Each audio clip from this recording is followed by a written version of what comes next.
Hi guys and welcome to Trustzone.com. This is Mohit Soni. This is the Kia Carnival for the year 2025. It's an all new vehicle this time. Last time when it came it was for the facelift. Now it's taken some time and it is here. The pricing has increased dramatically from almost 40-45 lakh rupees to 63 lakh rupees.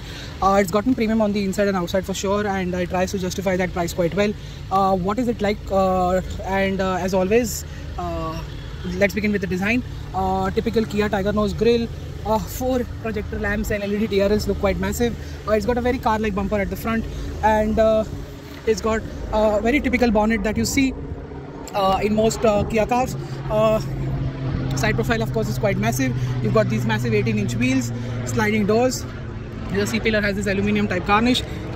Again, the tail lamps that you see here, you've seen it on the Sonet and the Seltos. They have come from here, not vice versa. So this car came in earlier internationally, but it's taken time to come to India right now. Of course, 360 camera, parking sensors. Look at that kind of space that you get with all the 7 seats up. That is the big massive part here. It has a lot of space and a lot of seats. Here you can see there is a 12-volt socket, space to keep some stuff, multiple hooks, and all of this just makes it very, very practical indeed. Power tailgate, of course. Let's get at the back with just one push of a button. I think it's locked. Yes, it surprisingly needs a double lock opening to get inside. The seats are adjustable for sideways as well as front and rear. That is how you do it from there. And as you can see, endless space on offer. You sit high up. Under thigh support is just about okay. And this is something that is very, very impressive. Very lounge-like experience indeed. And you have a button here to close the door. So let's show you how it's done. And what you can also see is heated and ventilated seats with power window for your usage. Only a single cup holder here, and all this is adjustable.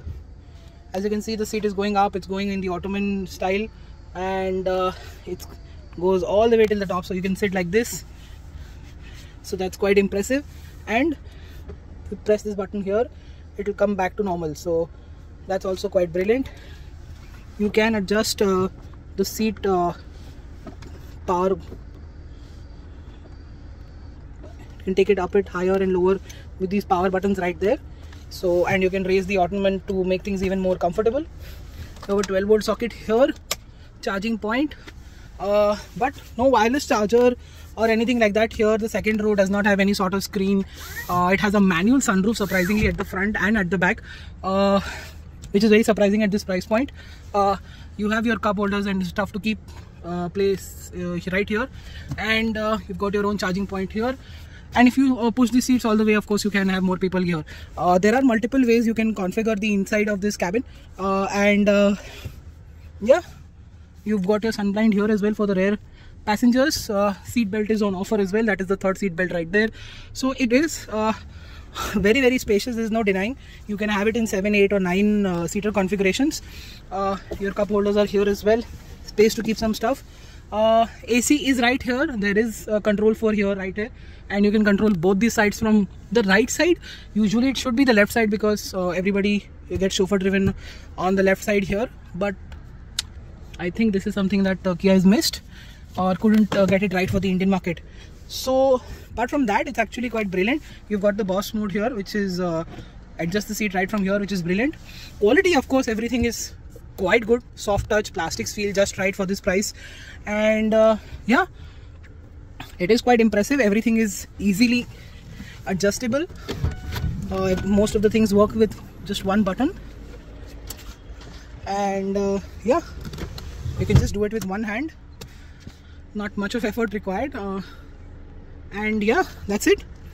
Just push it again, and I think okay, this is getting a little bit heavier for now, but at least you can get it done easily. At least when you have to slide it and get inside at the back, it shouldn't be a problem at all, even if you have something in your hand like how I do right now.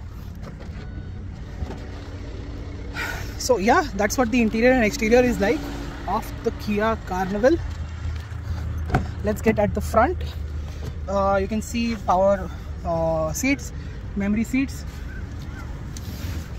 buttons to hold the door, sliding door at the back, electronic power tailgate. Power doors can be switched off entirely so that Even if you accidentally press this button here, nothing will happen. It has features on offer. This screen finally has wireless Apple CarPlay, Android Auto. It has the widgets. It has tons of information on offer, tons of features on offer, and as you can see, vehicle diagnostics will only be available with Kia Connect. There is a valet mode. You can see the weather. The seats also have a separate control system right here, which is actually quite brilliant. This switches between these two things, a proper dedicated button here instead of doing it from the inside in most Hyundai Group cars. A lot of power buttons, a lot of charging features here. You've got your wireless charger here as well. You can keep your phone here, or if you don't want to charge it. Massive cup holders, heated ventilated seat buttons, reversing camera and sensors. A lot of space here and here as well. And yeah, that is actually quite impressive. The space is quite good. The seats are big enough, and this is something you can control the ventilation and heated. You can control from here and here for both the passengers, which is actually quite brilliant. Like I showed you, manual sunroof, and it is quite heavy as well. I think that's the reason why electric ones were implemented, but Kia wants to keep it that way. You've got Kia Connect, you've got concierge service, SOS service, LED lights on both sides, which is brilliant. And again, front quality. This leather, stitched on the dashboard feels a little bit too budget to me. It doesn't feel quite soft. It should be at this price point. But you've got this ambient lighting running here. Very high quality piano, black finish though. That is the woofer right there. You've got your HUD as well. Start stop button. Very surprisingly, the steering adjust is also manual. Cars at this price now get electronic nowadays. Dial is very old school, very nice. You've got electronic parking brake, drive modes, auto hold, and some dummy buttons here as well. So yeah, that is the massive glove box. It isn't chilled, but it is illuminated at least, very surprisingly. And yeah, that's what the cabin is. The screen is also quite impressive.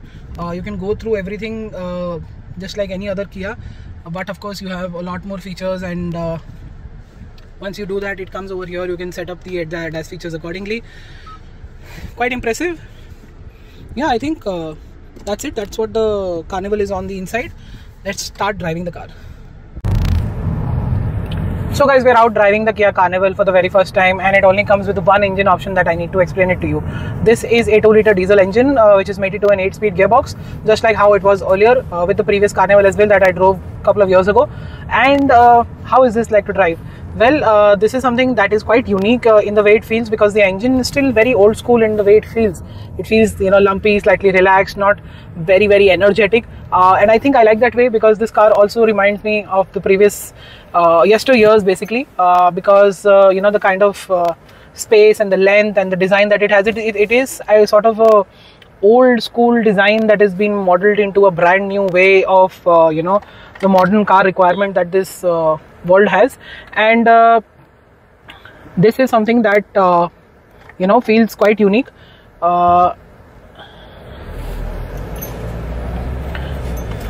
And this is an engine that makes around 191 bhp of power, 440 Nm of torque, is mated to an 8-speed gearbox, which is smooth, quick, fast and efficient with upshifts and downshifts both.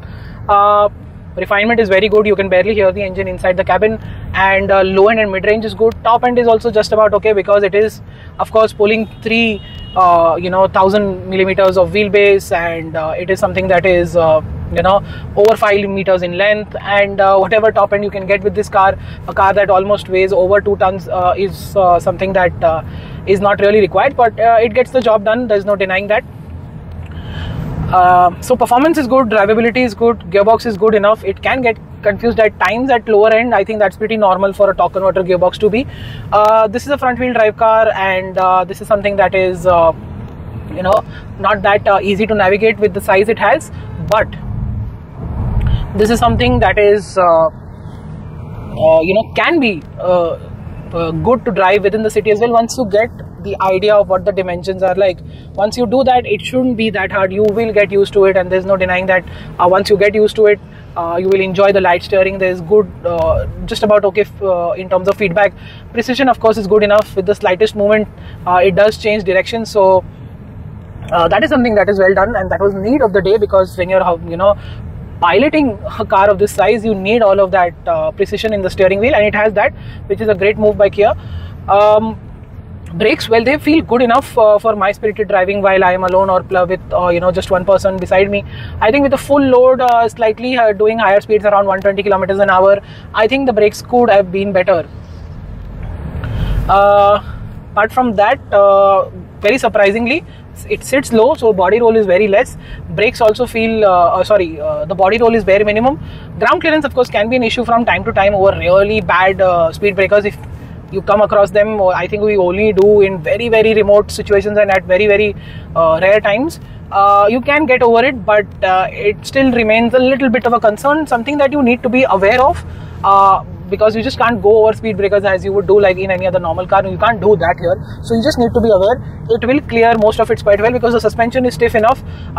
It's not super wobbly that it will go over speed bumps and touch every single time. No, it's not. I've encountered one quite big one and quite ungainly shaped one, and it went over that quite easily, but I had to be slow. That's about it.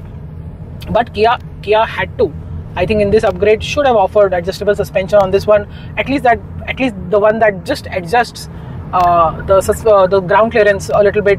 That would have been really, really great, and would have solved a lot of problems immediately and made life much more simpler. But it has features that work really well. It's got lane watch, it's got forward collision, rear safety, and all of that to make sure that you have a safe experience on the highway.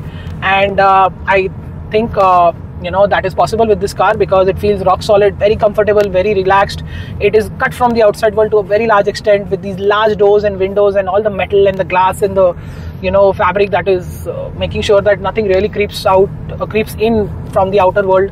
All of that is doing its job quite well. It is a very relaxing car to drive. You can easily get very, very lazy in this, and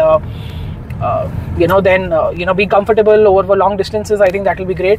Or else just ferrying people from one place to the other within city limits itself is also not a bad idea to do it. I think that's a lot of people already do that. Bureaucrats and the high net individuals are really prefer this car for that very particular reason. It really cuts you off from the outer world and delivers something that is very, very comfortable and quite a luxurious experience as well. Of course, the pricing is a bit higher than before, but I think Kia has managed to put in a lot of tech and comfort and luxury into it, so it's almost worth it. And it's just that you won't be disappointed with this car is what I'm trying to say with the review, because Kia has sold out whatever cars they wanted to sell, but it remains to see how much more demand they get and how they cater to that as well. CVU cars from Kia have always been just about okay in terms of popular, but the desirability is there. That is something that you will have to admit. And does the Carnival excite you to buy it? You let us know in the comment section below.